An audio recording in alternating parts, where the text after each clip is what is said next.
Hello, everyone, and welcome to this version of Chip Talks. Today, we're going to talk a little bit about autism. We had done a previous one of these shows on autism, and it just didn't record very well. So I'm going to go ahead and re-record this, and hopefully it'll be good and a lot of good information for you guys out there listening.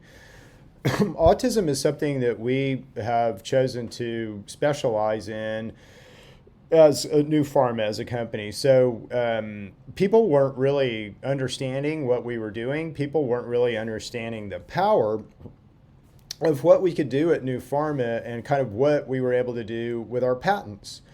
And so Cindy and I really decided to try to attack a disease state. And again, I've got to be kind of careful what I say here in case the FDA is listening in, because again, if you're not a drug, if you're not in the pharma world, you are not a drug, and therefore you cannot affect a disease state.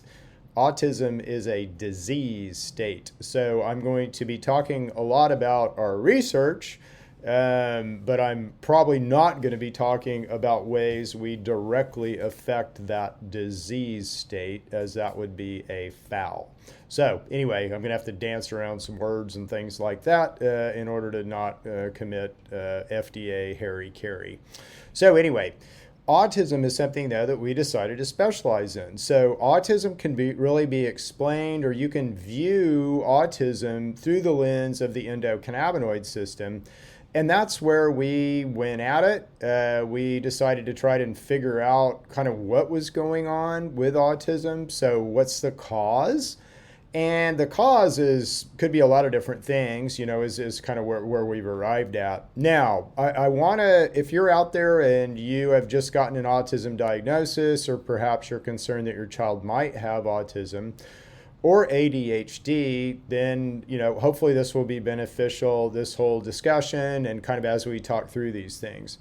So the first thing to know really about autism, and again, if your child is younger, some of the behaviors that'll show up are like head banging or, self-harm, obviously not making eye contact, and not really engaging with you emotionally. So affected, they call it, which is kind of flat or emotionless personality, lack of eye contact.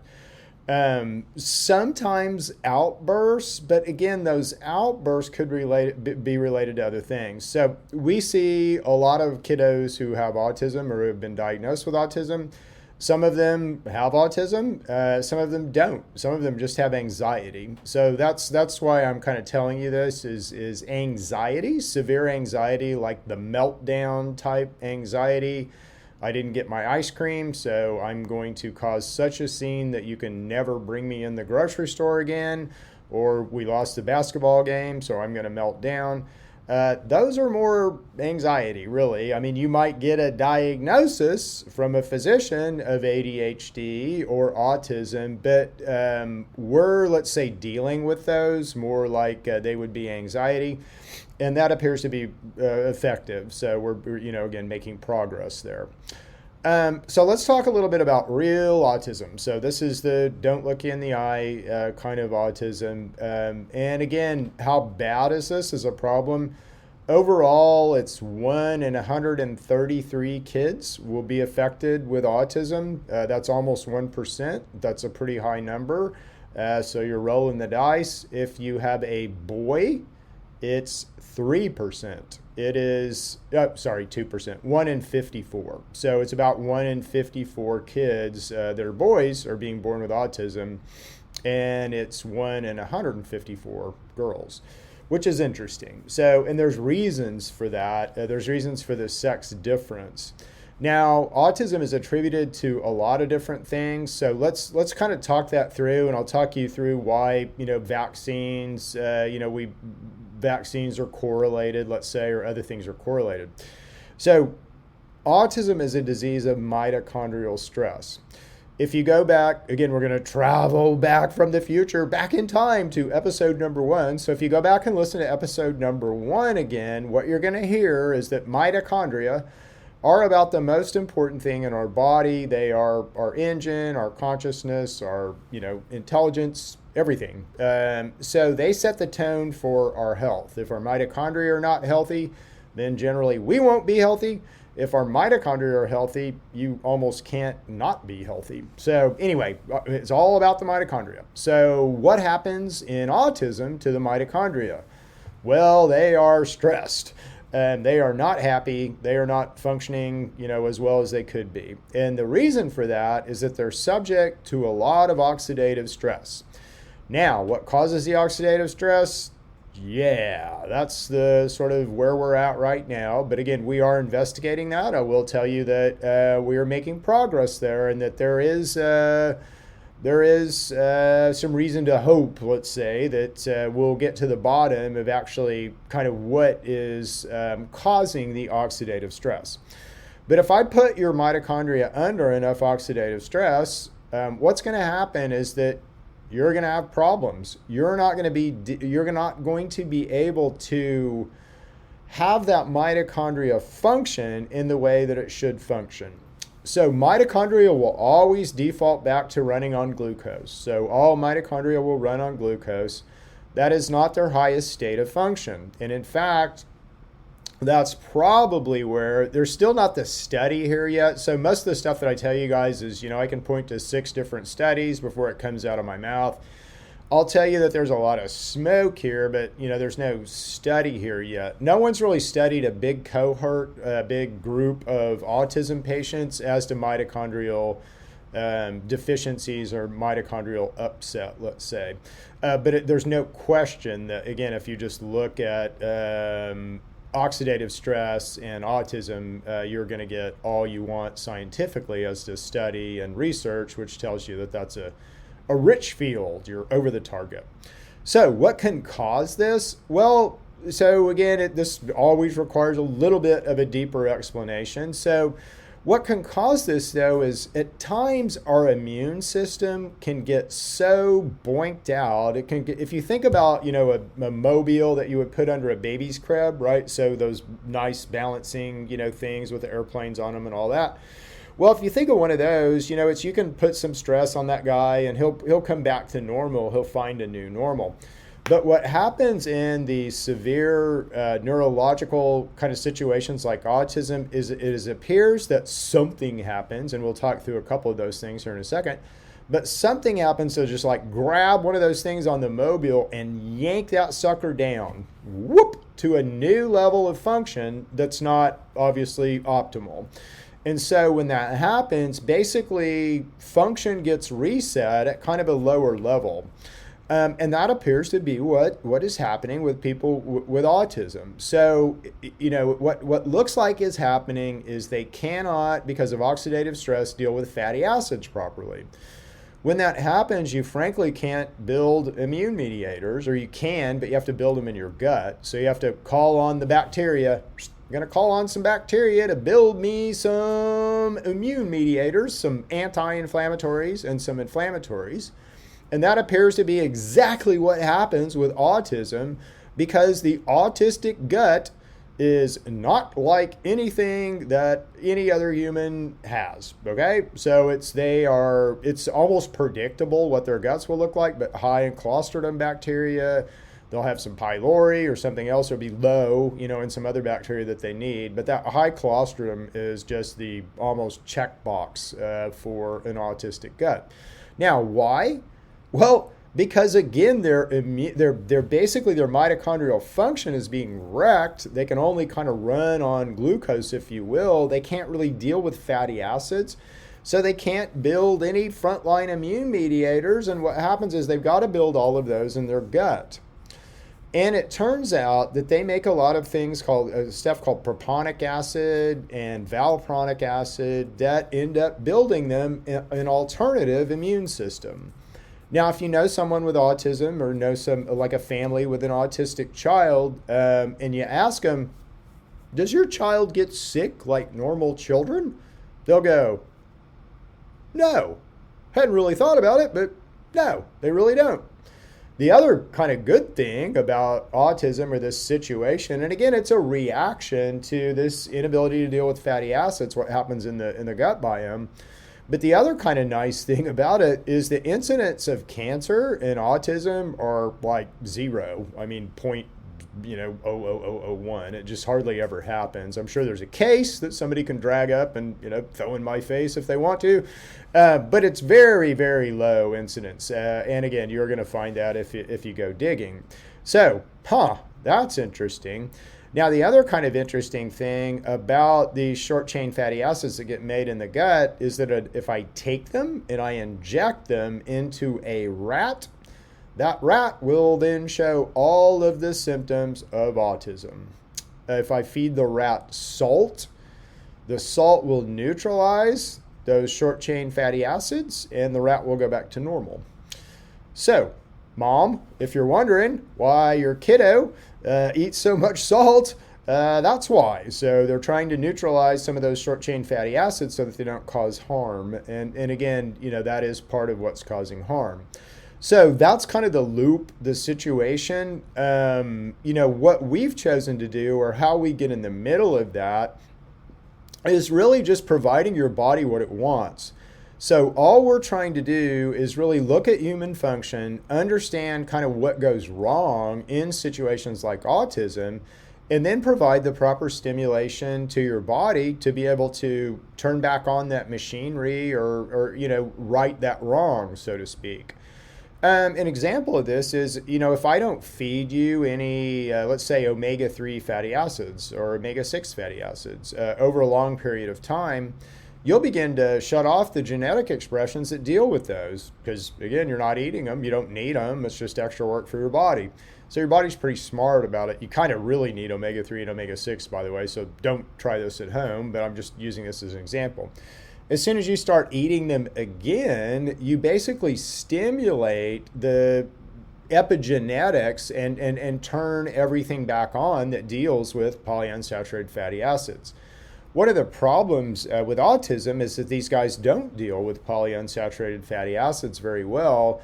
And so giving them omega-3 fatty acids and omega-6 fatty acids really stimulates that top-level machinery and kind of helps turn things back on. So it's not, let's say, the only answer to helping, with this disease state or allowing your body to help itself really with this disease state.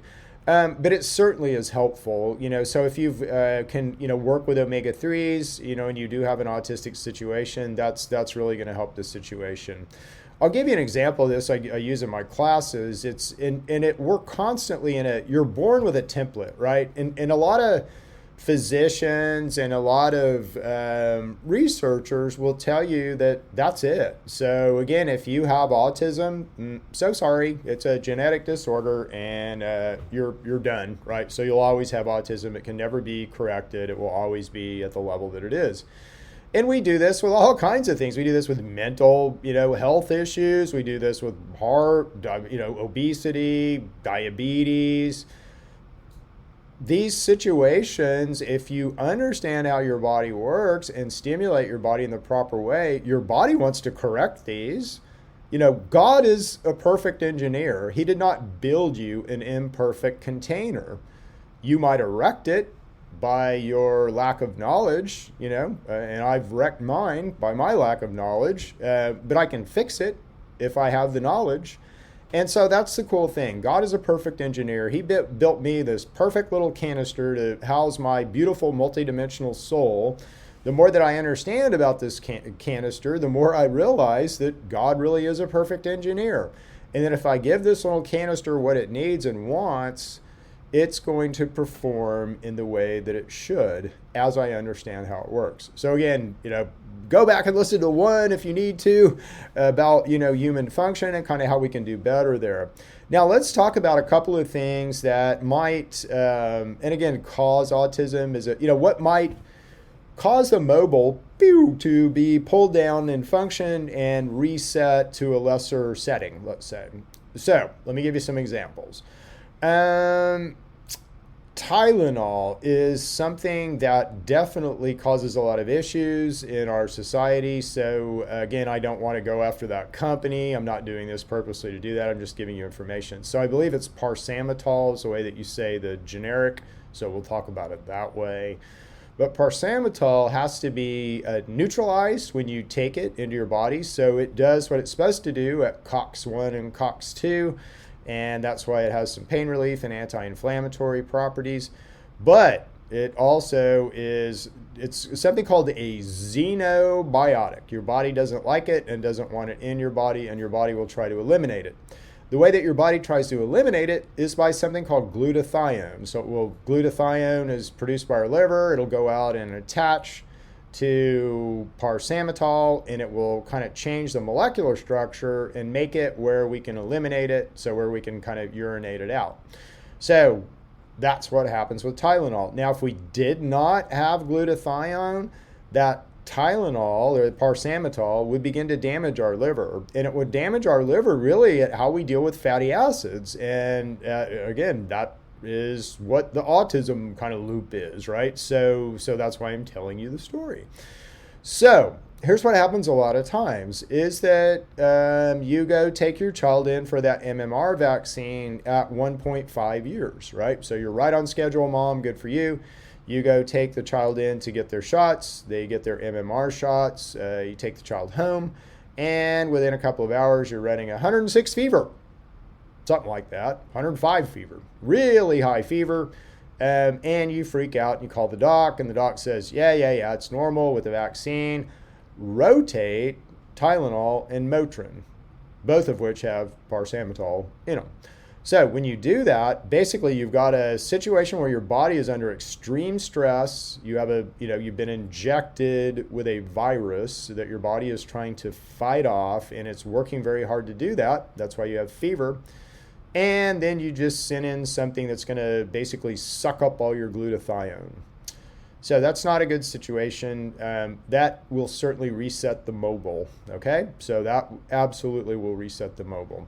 The other thing that's looking like it will reset the mobile is if mom, and this is, children that are born autistic, that's looking to be, interestingly, probably high testosterone, during female pregnancy. So there's a lot of things that could do that, but that certainly is a risk. It absolutely is correlated, so it's showing up as a risk.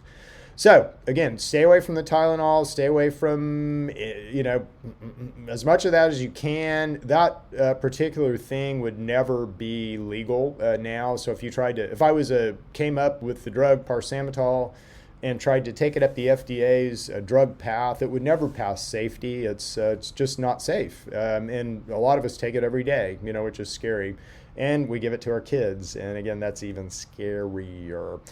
You might recall, if you're old enough, aspirin. So, again, I'm not going to call it a brand, but aspirin was linked to something called Ray's syndrome. And Ray's syndrome, was horrible, for babies. And so we now have all these warnings and things for aspirin due to Ray's syndrome. So I would imagine we'll have very similar things with paracetamol type brands in the future, just because it's so tightly correlated. And again, I can completely explain to you scientifically how that would happen and how your, this immune mobile, so to speak, would be reset at a less than optimal level.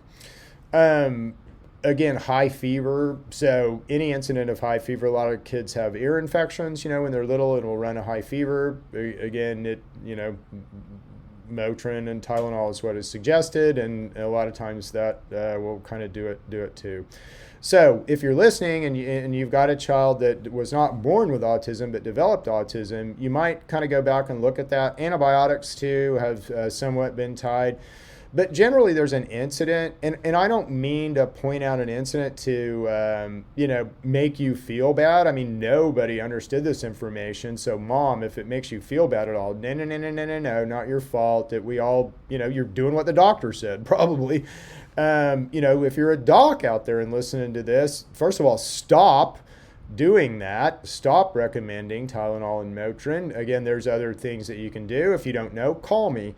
Happy to talk to you about it, but stop doing that. Again, there's plenty of data out there. If you'll do a little research, a little digging on your own, you'll find the same things that I've found. So stop, please.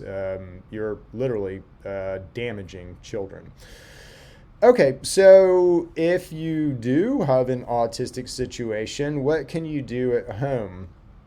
Oh, this first one is tough. So it's just, Fasting, I'm telling you, again, you're going to hear me talk about that in every single Chip Talks, but and intermittent fasting is really what I'm talking about. When I say fasting, I can tell people's eyes just get wide and they think, oh, he's going to starve me.